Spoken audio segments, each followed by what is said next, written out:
Hi everyone, welcome back to the Salt and Sauce podcast, looking at Edinburgh's two big football clubs in Hearts and Hibs, with a best friend on either side of the rivalry. I'm representing the bigger of the two clubs, of course, Hearts, and Robert, you've got the young upstarts, Hibs. Hello, Stuart. No reaction there. Before we kick into the podcast, then Rob, quick shout out for our sponsor this week, please. So our sponsor is Mint Box Removals. Dave and his crew, very professional service up and down the country. So if anyone's got any removal needs, then the details are on the screen there. Then please get in touch. Yeah, we had Dave on a few weeks ago, obviously representing Aberdeen. So he's hopefully maybe not a well liked, but a well known guy on the podcast by now. Yes.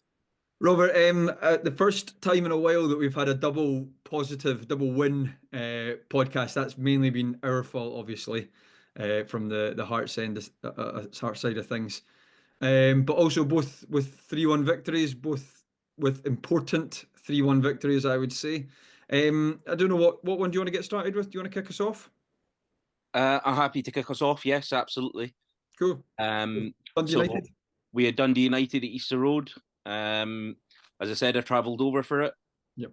Flights were like clockwork, and I was like, it would just be typical Hibs that if I go to the game, we lose or put in a similar Aberdeen performance and I go home unhappy. But it was quite the opposite.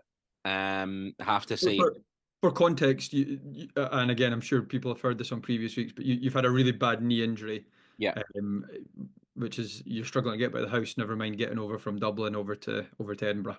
exactly. I've had a knee operation, so my mobility's been restricted. That's the only thing that stopped me, and it's typical that I've missed like the Yeah. historic Hibs run, missed both Derby wins, the win over Celtic. So I was due. I was due a big result and a big performance, and that's what I got. To be fair, Yeah. um, as I said before, look, Dundee United aren't a great side. I think they're in a kind of false position just because of the inconsistency of other teams. I actually think if you look at the likes of St Mirren, they're actually a better team than Dundee United.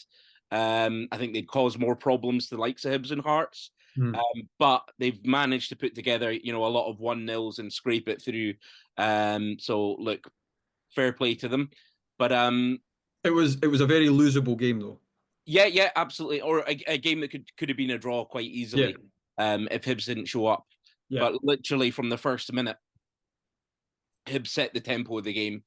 We were pressing high, we were attacking. Hmm.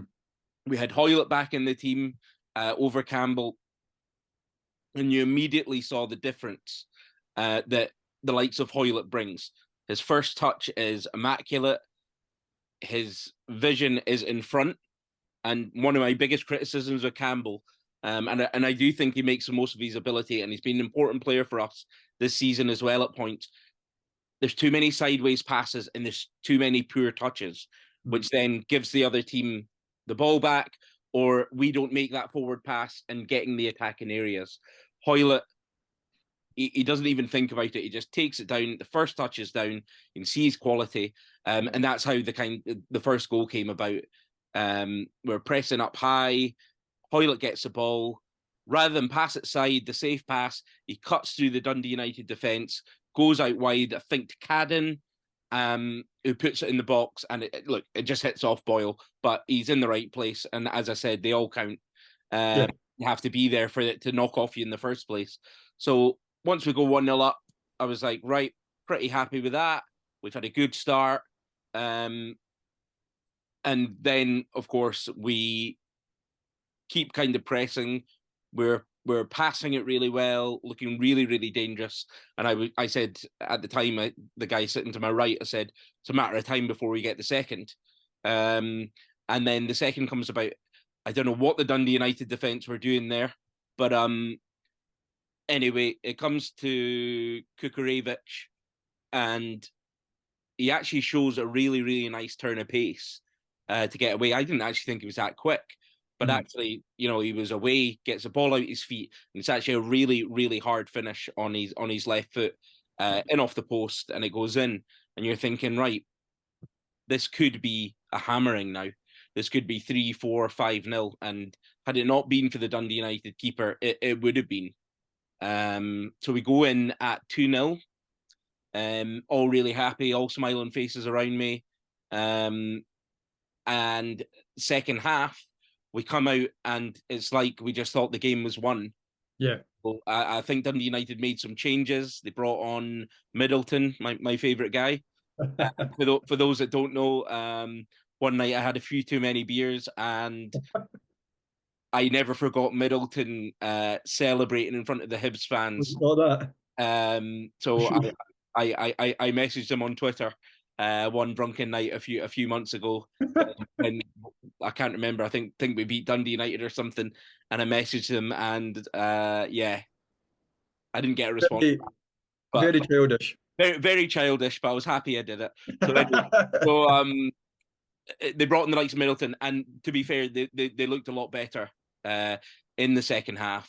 I think maybe Dundee United were trying to contain us, stay in the game, and then they were going to push kind of late on. But the way the game was, Goodwin had to roll the dice, and I don't think he's very comfortable doing that. I think he's more comfortable kind of very defensive shape, and you know we'll try and get that 1-0 Dalby header we keep talking about. But they got back in the game though, you know. What was that? You got back in the game.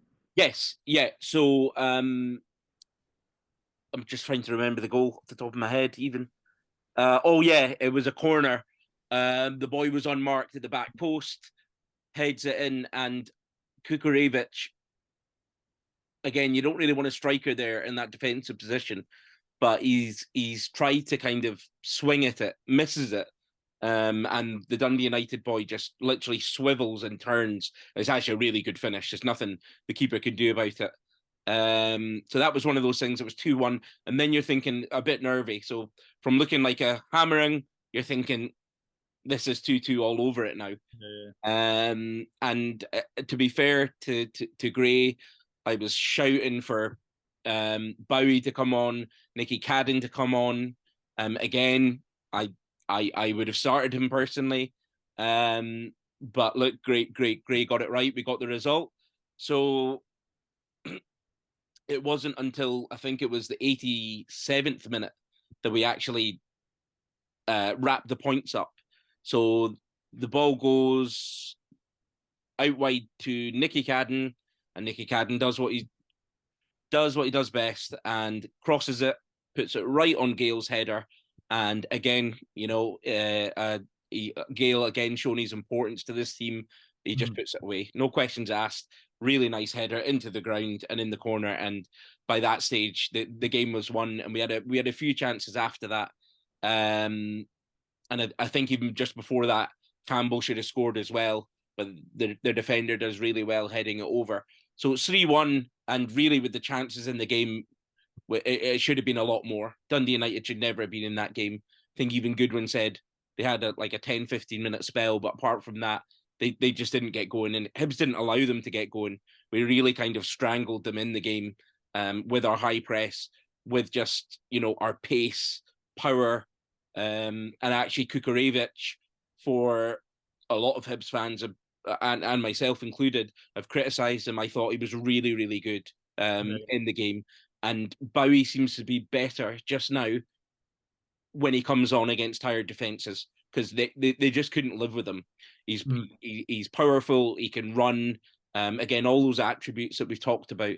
And him, Gale, Nicky Cadden coming on again, we're just showing our strength and depth as well. We didn't need to start these guys. We brought them on, and you know, the combinations won us the game.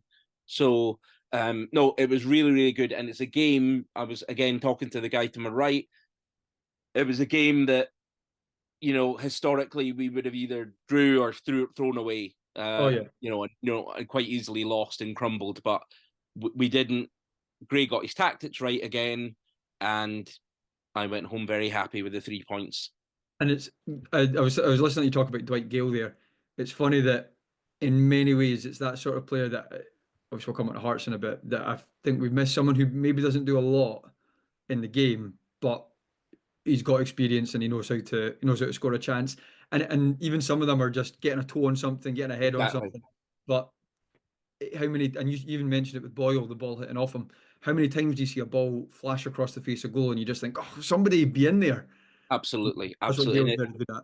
And it's Gale and it's Boyle. These like guys like that, we need to be doing our best to keep hold of for next season Mm. because they can make the difference in these tight games. They have the quality. When the chances come, they take them. And you know, as you know yourself, with Shankland, when he's on form, they're worth their weight in gold. They're the difference. Unbelievable. So that happened, and then obviously the Aberdeen result came in. Shout out to the Dons fans who were giving it the large one. Dave. Last week, Edinburgh's red and everything. You drop points away to St Mirren, so the win against us is now cancelled out, and you're effectively 4 points behind us. I said you would struggle against St Mirren. I didn't maybe think they'd lose, but I didn't think they'd win. But the fact that they lost, we won, boosts the goal difference again. You know, it was all in all a very, very good day for us. And it was actually, I was thinking for the Hibs fans, there must have been an element of doubt before the game that you finally lost a league game for the first time in a long time. And knowing what Gray's record so far has been like, which has been being terrible for a whole bunch of games, being amazing for a whole bunch of games, there's not been any really in between. What happens now that you've lost? Would that be another stretch of do you lose six in a row or five in a row? Yeah, exactly. And look, it was really, really important because the wheels could have quite easily come off our Oh yeah. season there. You see it all the time where a team goes on a great run, loses one, and then can't get out that rut. So I did think we'd have too much for Dundee United, but you just never quite know. And the way we played at Aberdeen was a shock. Hmm. So it kind of I wasn't supremely confident, but I thought, given our team and the way we have played, that was maybe a one-off last week, and we did get back to doing the things that have got us to where we are in the league. So all in all, it was a great day. We had a really nice banner of David Gray as well, just underlining, I think, the affection that we have for him and the gratitude as well that I think even some fans thought that it was curtains earlier on in the season Oh yeah. for Gray, and it probably was. Had Rocky not got that equaliser against Aberdeen, but we are just so delighted as a fan base that we've a legend there, and you know he's managed to turn it around. So that was a really, really nice touch. Yeah, we spoke about Critchley last week, and I made the argument that he might be a bit annoyed. He could point to a few stats that would say, Yeah, well, actually, I don't deserve to be sacked, even if I've not been great. But yeah, Gray, there was definitely a couple of points where if Gray had been sacked, even as a Hibs fan, you'd probably have to say, "Right, well, fair enough, yeah, and you could have easily seen it happening. yeah. Whether it was you mentioned the Aberdeen game, I actually think there was a game. I think it was Ross County. You had at home. Yes. Yeah, You went 1-0 up in the first half, and not to sound like I'm rubbing it in, but yous were genuinely terrible. yeah, I think you equalised just before half time with a rotten goal, and then you went on to win 3-1. yeah, And again, it's another one that losing to Ross County at home would have been yeah, tough to come back from. yeah, yeah. So look, all in all, we're in the driving seat for third now. And I don't think, because I was looking at this and I was saying Aberdeen need to take something off the old firm. Even if they beat Dundee United and we lose to St Mirren Mhm. on Saturday, we're still ahead on goal difference. So they, So your last two games are Celtic and Rangers. yes, I think, I think so. Yes. I've not checked the exact order, but basically two of your last three games are Celtic and Rangers. So No, sorry, no. We're no, we're you've got Celtic. You've got Celtic next weekend. we're Yeah, Celtic this Saturday, yeah, and Aberdeen are away to Rangers, yeah. or at home to Rangers. I don't know. I don't care. But anyway, um, we then have away to St Mirren and then home to Rangers. So ideally, this is the ideal scenario that Rangers pump Aberdeen at the Mhm. weekend. We manage to squeeze something against Celtic, then it's all over. Oh yeah, yeah, yeah. I think at that point, sure. But again, you're talking about out of the two teams playing the Old Firm this weekend, Aberdeen are obviously the more likely to get the result because they're They're playing at the. home to Rangers. They're at home, I think. I can't remember, but they're either way, they're playing the poorer out the two teams. Um, Yes. the only, I suppose, the thing you can hope for is will Celtic take their foot off the gas a little bit with them having already wrapped up the league, rest players for the cup final, or are there players playing for a place? But either way, the thing is, that's why your win against Dundee United was so important because you're probably not going to win on Saturday, and that's just a Yeah, fact. yeah, yeah. Yeah. So it was all the more important. Yeah. Aberdeen are actually away to Rangers. They're away. Yeah, okay. Well, So I don't give and them a hope. you, Barry Ferguson is yet to win a home game in Yeah. charge. I So think that'll be his first win. And I don't think we'll win on Saturday, but no. it's probably our best chance at trying to get something. They've the league wrapped up. They'll try and wrap the players in cotton wool, hopefully put out a second string. And look, again, those slices of luck we're talking about. We play our best. They're a bit off it. A couple of things go for us in the game, a bit of luck. Smith has a good game in goals. Smith actually pulled off a fantastic save as well. It's Mm. one of the best saves I've seen at Easter Road this season. He What was the dived, score when he what was the he score like, when he did it? you know what? I think it might have been 2-1. So he's maybe got you the points. Yeah, I think it was 2-1. And the boy, the big centre half, looked like he was just going to put it into kind of an empty net, and Smith just dives, again showing his confidence, and manages to stop it. So that was a really really good save, and Smith was actually excellent all game as well. So um, all in all, very good. As I said, I think probably that will be enough for a third, but I do think we'll get something away to St Mirren. We've an outside chance at getting a point maybe at Celtic Park, and I would fancy us to get something against Rangers at home on that last day. But hopefully that's immaterial. Yeah, absolutely. There's a small chance it's wrapped up by then. Yeah, And I like what you're saying about your goal difference. It's important to remember that that's going to be a big part in this. absolutely, You're absolutely. way So, ahead of both of Aberdeen, even and Dundee United, too, mathematically are still in with a shout. yeah, Um, Dundee United don't have a chance now. no, they don't. I just mean mathematically, but Yeah, yeah. yeah, yeah, So speaking of important 3-1 victories, obviously it's there's not as much. Well, I suppose there was a bit on it, but not as yeah, much as Hibs chasing third. But I mean, that's Hearts safe now. 8 points clear with 3 games to go and a much better goal yeah. difference. I mean, I actually wonder. I don't know what the fixtures are like, but pretty much, I'm assuming teams having to play each other, we possibly are mathematically safe from that playoff Yeah. spot. I'm just looking at the table now. Yeah, yeah, yeah. Yeah, that's right. So 8 points ahead, 8 points. and you've got like a 27 goal difference on county. So it would Oh, yeah. take a miracle for you to get in that playoff spot now. Well, actually, I'm wondering. I think if Ross County and Dundee potentially have to play each other, I can't remember. I don't think they've played each other yet. In fact, no, they've not. So I actually think we are mathematically safe because they both would need to win that game, and obviously that can't happen. So Yeah, anyway, the fact is we're safe. It was a well deserved victory. It was another 3-1 that could have been a lot more. Obviously, I know going 1-0 down makes it sound otherwise, but it was 1-0 completely against the run of play. That said, it was a really good goal. mm. Um, Beningame, who's so good at winning the ball in the middle. It's not his best work though. He loses out to, of all players, is it Kenna? Kenny? How do you say it? Noah Kenny, Noah Kenny. Noah Kenna. Kenna. Uh, I mean, pretty dog meat footballer. I would take Beningame. I take an injured Beningame over him. But anyway, he does win the battle there and Yeah, plays a through ball to Hale, Ronan Hale, who's a good player. He's yeah, decent. yeah. He's He a is. striker. And it's a great finish. Really good finish. Furman at the bottom corner from pretty far out. But it was the only thing they'd done in the opening however many minutes. We'd had a couple of 2 or 3 half chances without being massive chances. We were definitely on top. So I wasn't massively worried based on that game, but I was a bit worried based on obviously all our previous games, Yeah, the last 5 or 6 games that we've had. Um, but no, we kept putting pressure on. Forrest misses a really big chance, as well as a few other half chances that come along. But then Beningame gets it to Shankland, who takes an excellent first touch across the defender and then just puts it back in the other direction. It actually ends up going in the middle of the goal, but because of where he's been running, it wrong foots the keeper.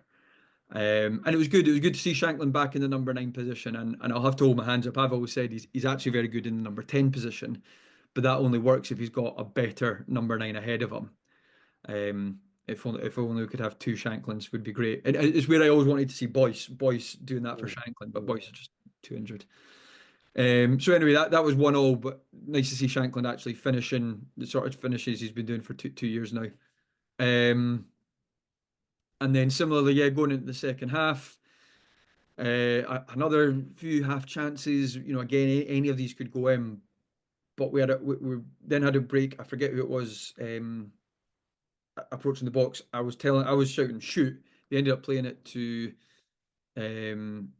no, it was Forrester coming forward. He plays it out wide. I can't remember who then crosses it in, and Shankland gets his toe in it and puts it in the net. And it's exactly what you said about, say, Boyle or Gale getting in the right place. And Shankland is as good as anyone on his day at doing that in the league, or well, outside the Old Firm. And so that's 2-1. Felt pretty comfortable. Admittedly, there is a really good save from Gordon. Ross County have a bit of a stramash in the box, but and as good a save as nobody else. They didn't have anything else in the game really. And you're just waiting on the third. And admittedly, it comes with a bit of luck. Their defender slips, but Shankland breaks forward, and he's actually very good outside the box as well. Plays a great pass with his weak foot into Forrest, who finally takes a good touch and actually finishes it really calmly. And again, Forrest with just that little bit more consistency would be a great player for us. He certainly brings something we've missed for a while in a bit of pace. And as much as he could have scored a few more on Saturday, he was dangerous. And so that was the points wrapped up at that point. And all in all, you always think going 1-0 down and having to come from behind, and your keeper makes a great save. It maybe sounds like you were lucky, but no way. We were well on top and deserving of the win. And actually, I suppose what's, I guess, reassuring is to know that, okay, if you get dragged into the playoff spot, that's where you deserve to be. But actually, just looking at the two teams on Saturday there, we're obviously we're way above Ross County in terms of quality. And I didn't even mention Spittle hitting the bar from 25 yards as well. And it's what I've been saying for weeks pre-Critchley going was I don't think there have been some games we've been awful. There's some games we've absolutely not been awful, but we've just not scored. And we've really been missing somebody to put the ball in the net. So we finally had that on Saturday. Shankland gets a double and we get the 3 points finally. I was listening to Sports Sound after the match on the way to the airport there, and I heard them say that Shankland, for the first time, being played through the middle as a number 9. Sometimes it was just Critchley overcomplicating things. Sometimes when you're playing against Ross County, you can have a few chances, and you just need your main striker in there to score, not possibly in the number 10 position, but as a striker. Yeah, obviously, and on Saturday's evidence that's a clear and obvious argument. The one thing I would say though is Critchley is not the first person to start playing Shankland in number 10. No. And obviously he can play there, but as you say, you need to look at the makeup of your squad. Yeah. And I would always put my best finisher in that penalty box. No, you're right, and he's obviously is our best finisher. He's, like I say, as good as anyone in the league when it comes to just finishing a ball. But the only thing I would say again is, like I say, people played him number 10 before, but actually I've also seen Shankland have games at 9 where he has been isolated and not been in the game at all, and therefore maybe not getting any chances. It's still, I always think Sportsound, I really like Sportsound, I listen to it all the time. That's one argument that they keep talking about, getting Shankland up top, and I'm not sure I fully agree with it. Obviously, Saturday makes me look silly saying that. But he's had poor games at number 9. He's had great games at number 10. Critchley not the first person to do it. So I think it's a bit too simplistic to say that.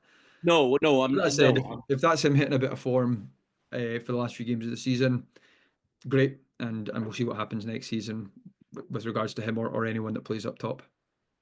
So, I mean, there were obviously a few cheers around me when the score came in that County had scored. But, look, fair play. Ross County is a difficult place to go. Even though, like, they're usually terrible football teams, they make it very difficult. And obviously, you have to travel there and back and all that. But to go 1-0 down under the pressure, I guess a thing that's been levelled at some of those Hearts players is kind of a lack of character, lack of attitude, all that, and to roll your sleeves up and get that 3-1 is, it's an impressive result. So fair play. And obviously, it would have been entertaining for us as Hibs fans to watch a relegation battle, but we want the derbies next year as well. So I was never worried about getting relegated, and I know people ask, does that mean you're in a relegation fight? And everyone feels like they have to say yes. I didn't think we were. I, unless County had won that, no, of course, there comes a point where yeah, eventually you are because of yeah. points. But I just didn't think it was gonna. There were too many games still to go. We all we needed really was one win, and we got it. Or a point even. A point probably To would be have been honest, I enough. was looking at that thinking a point away, given how we've been playing, not that I would have taken it, but Yeah. a point away would have probably done it as well. Yeah. So in terms of looking ahead, Stuart, then, by the way, did you see what the goal of the season was in Did I? Scotland? What was it? Sir Jack Iredale Oh no, I did see that actually. in the Yeah, yeah, derby. yeah. The Um, clearance. so that was nice, and obviously Gray was in the running for Manager of the Year as well. Unlucky to miss out, but back-to-back promotions, McGlynn. You can't really begrudge a So guy. I'm one of the Hearts fans that have said obviously Gray deserves to be in the conversation, Yeah, but for me there was no contest because I mean back-to-back promotions is incredible, and as well as Gray's done to bounce back, he also has to be responsible for the first 8 or 9 games. He's yeah, the manager absolutely. then as well. So Yeah, I wouldn't have been like complaining if he'd won it, but McGlynn deserves it all day for me. yeah. I think if McGlynn had bottled the league, Oh then yeah, yeah, story. But no, look, there's no complaints. And actually, I've spoken to a lot of Hibs fans that agree with that. That yeah, McGlynn yeah, yeah. back to back promotions. The Championship is a hard league.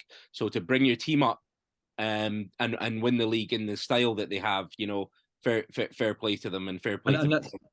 and that's even some Hibs fans who would quite like to stick it to McGlynn, Yeah, have absolutely. a bit Jack of was banter at nice his and everything. expense. But no, I think that was deserved. But yeah, it was. I think the goal of the season, it's had a lot of stick really because there might have been goals from further out and free kicks and blah blah blah. But I just think the importance of that goal Yeah, yeah, yeah. in a derby, that was on a knife edge at the time, and he steps up and does that, and obviously. I think it wasn't just the goal itself, which is obviously a worldie, it was the context as well. No, I agree. I agree because actually, when Hearts are on top in that game and looking like they might go on to win it, having equalised, obviously this is just in the first half. yeah. You're then actually thinking, well, Hearts probably go on and get third, and Well, absolutely. or They certainly finish certainly, top third. yeah, they certainly it would have narrowed the gap. Yeah, yeah, yeah, yeah. I can't remember at that point. I can't remember. Was Would it we have 2 points? I think you would have been 2 points behind us or something. Yeah, I'm trying. I'm maybe thinking of something else where we actually would have overtaken you, but that was maybe anyway. I'm maybe, but either way, I do Yeah, think the game actually decides who kicks on from there. yeah, absolutely. And I it did do. feel I do like a agree kind that. of sliding door was a moment. Yeah, yeah, no, no, absolutely. And you're right. There'll be better strikes that win goal of the season Yeah, without question. But no, I get it. It was a big goal. yeah, yeah. Right. So looking ahead to this Saturday, you probably would be quite happy with the season to end now, would you? Uh, a wee bit, yeah. I mean, yeah. Obviously, there's not really much to play for, but it'd be nice to get some of the youngsters runouts. Um, yeah, no, actually, no, the more that I think about it, yeah, it's pretty much done. Well, it's already been done for us, but the relegation battle's over. I guess it would just be nice to finish with a few wins. And McInnes front runner now with the bookies. So I'm hearing, yes, but I have more of a feeling that it's going to be someone from out with Scottish football, Okay, okay. as in like someone I don't even know, just because of this analytics model. We'll see. I think McInnes is going to go. You think you will go? Yeah, I think you go to Hearts. Yeah, I wouldn't I be think massively you'd be surprised. crazy not to go for someone um with that much experience and know-how. As I said, just to steady the ship.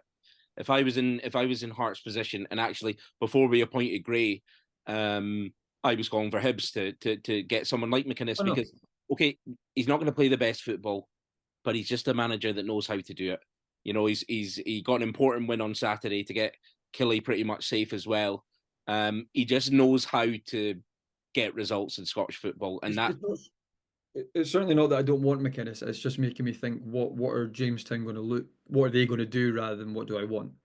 hmm, Um, and you look at they've plucked some managers out of nowhere for Brighton. Yeah. I don't know as much about the Belgian club. So we'll see. I'm honestly, I'm going into this whole thing really open-minded. Yeah. Yeah, I see what you mean about McInnes. However, I would actually trust anyone that they appoint. I know Critch is not necessarily the best track record for that, but I don't know. I still don't think Critch was as bad as some people will remember him as being. Mm, mm. Um, who have you got on Saturday? Motherwell at Tynecastle. Obviously, we're expecting to win pretty much every game at Yeah. Tynecastle. Yeah. Um, it doesn't really matter though. So, Mm. I'm not massively fussed about it. But I just want to win it because I want to see Hearts win games. Quick predictions.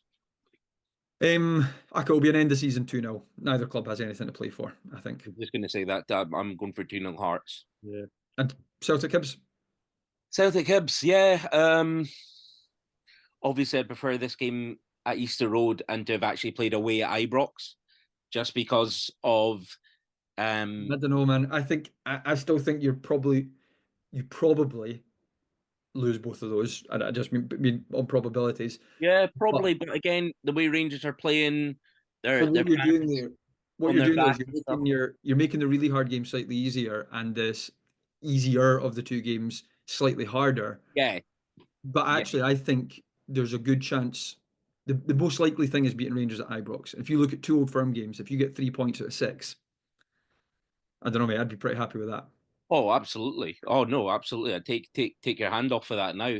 Um, look, in all probability, we're not going to get anything this Saturday. Even if Celtic pick out a second string, it's still going to be like Their probably the best second, in the league. I was going to say their second string team probably involves a £9 million striker. Yeah, So exactly. So, the likes of Luke McCowan and stuff, they can just bring them in, who is one of the best midfielders in the league. So, um, it's going to be difficult for us to get anything. I wouldn't be overly surprised though if we got a draw. As I said, the context of Celtic having that final, resting players, the league is wrapped up. They're not playing for an Old Firm spot anymore. That game's over. I think they'll bounce back though, having dropped points. Probably 2-0 Celtic, probably. I'm gonna go one more and say 3-0 just because, and I, no slight to Hibs. I'm not saying that to put the boot in. We've spoken about it before. How just it's no fun with Celtic in the league Yeah. basically. Yeah.